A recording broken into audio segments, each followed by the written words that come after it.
Konon katanya, Kesultanan Yogyakarta bernama asli Kesultanan Ngayogyakarta Hadiningrat adalah negara dependen yang berbentuk kerajaan.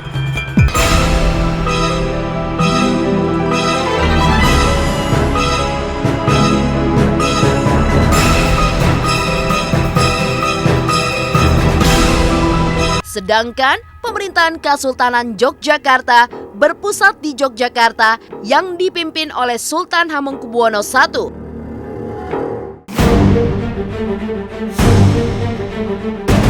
Keraton Yogyakarta. Keraton yang masih ada hubungannya dengan Keraton Solo yaitu Keraton Yogyakarta. Daerah Istimewa Yogyakarta atau yang lebih dikenal dengan nama Yogyakarta konon katanya merupakan kota yang terkenal dengan sejarah dan warisan budayanya seperti keraton. Keraton Yogyakarta didirikan oleh Sultan Hamengkubuwono I beberapa bulan pasca Perjanjian Giyanti di tahun 1755. Keraton sebagai pionir Yogyakarta mempunyai pengaruh yang sangat penting bagi budaya masyarakat Jawa di Yogyakarta dan merupakan bagian dari sejarah hidup dan tradisi masyarakat Jawa. Masyarakat percaya bahwa keraton merupakan referensi budaya mereka dengan fungsi yang terbatas pada sektor informal. Namun, Keraton Yogyakarta tetap memiliki karisma tersendiri di lingkungan masyarakat Jawa khususnya di Provinsi Daerah Istimewa Yogyakarta. Beberapa studi yang dilakukan pada tahun 1990 menunjukkan bahwa kesetiaan masyarakat kepada keraton sangat tinggi. Pengaruh tersebut makin meluas semenjak raja dapat menggabungkan kepemimpinan yang karismatik dengan kepemimpinan yang rasional dan modern. Salah seorang raja tersebut adalah Sultan Hamengkubuwono IX, di mana ia adalah figur yang menonjol pada masa perjuangan saat mendirikan Republik Indonesia. Hubungan erat antara masyarakat Yogyakarta dan keraton memang tampak nyata dalam kesenian ritual dan upacara adat mereka.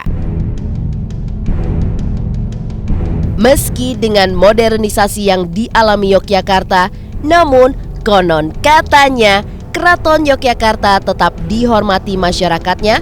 Bahkan hingga kini, Sultan masih dianggap sebagai kepala budaya di Yogyakarta dan sangat dicintai oleh rakyatnya.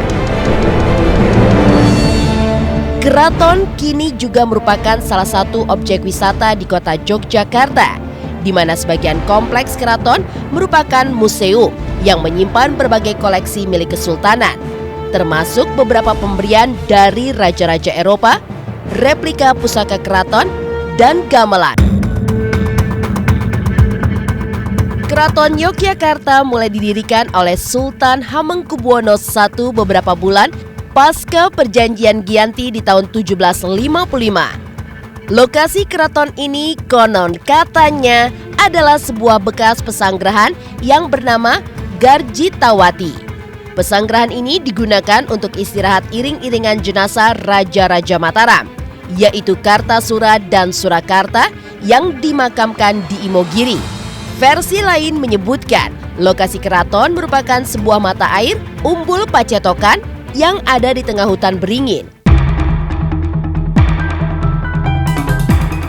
Lantas, seperti apa sejarah dari Keraton Yogyakarta sendiri? Konon katanya, Kesultanan Yogyakarta bernama asli Kesultanan Ngayogyakarta Hadiningrat adalah negara dependen yang berbentuk kerajaan. Kontrak politik terakhir antara negara induk dengan kesultanan adalah Perjanjian Politik 1940. Sebagai konsekuensi dari bentuk negara kesatuan yang dipilih oleh Republik Indonesia sebagai negara induk. Pada saat proklamasi kemerdekaan RI, konon katanya Sultan Hamengkubuwono IX dan Sri Paduka Paku Alam VIII mengirim kawat kepada Presiden RI dan menyatakan bahwa daerah Kesultanan Yogyakarta dan daerah Paku Alaman menjadi bagian wilayah negara Republik Indonesia, serta bergabung menjadi satu, mewujudkan sebuah daerah istimewa Yogyakarta yang bersifat kerajaan. Keraton Buton Bau-Bau. Selain kedua keraton di atas yang berada di daerah Jawa, konon katanya ada juga sebuah keraton yang berada di kota Bau-Bau, Provinsi Sulawesi Tenggara. Ternyata di Kepulauan Sulawesi, konon terdapat sebuah benteng yang menjadi benteng terluas di dunia. Ya, namanya adalah Benteng Keraton Buton, di mana benteng keraton tersebut terletak di kota Bau-Bau, Pulau Buton, Sulawesi Tenggara. Benteng Keraton Buton memiliki bentuk unik yang terbuat dari batu kapur. Dulunya, benteng ini konon katanya dijadikan tempat pertahanan. Namun kini menjadi objek wisata yang menampilkan sejarah Kesultanan Buton dengan pemandangan kota Bau-Bau yang menakjubkan. Benteng yang dibangun pada abad ke-16 oleh Sultan Buton III bernama Lasangaji yang bergelar Sultan Kaimuddin memiliki 3 komponen. Pertama, badili atau meriam. Objek wisata ini merupakan meriam yang terbuat dari besi tua yang berukuran 2-3 depa. Konon katanya, meriam ini bekas persenjataan Kesultanan Buton peninggalan Portugis dan Belanda yang dapat ditemui hampir pada seluruh benteng di kota Bau-Bau. Kedua adalah lawa, yang artinya dalam bahasa Wolio adalah pintu gerbang. Lawa berfungsi sebagai penghubung keraton dengan kampung-kampung yang berada di sekeliling benteng keraton, di mana terdapat 12 lawa pada benteng keraton. Angka 12 menurut keyakinan masyarakat mewakili jumlah lubang pada tubuh manusia, sehingga benteng keraton diibaratkan sebagai tubuh manusia. Ketiga, baluara. Kata baluara berasal dari bahasa Portugis yaitu baluer yang berarti bastion.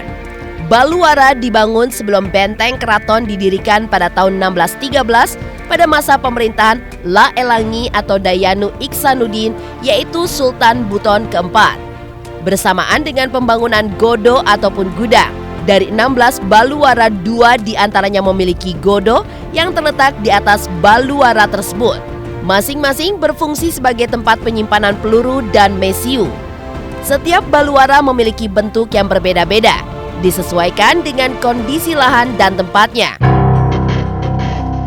Selain bisa menyaksikan benteng yang kokoh berdiri di sepanjang perbukitan Wolio dan indahnya pemandangan kota Bau-Bau dari ketinggian, konon katanya di sini kita bisa merasakan kentalnya nuansa Islami dengan adanya Masjid Keraton Buton.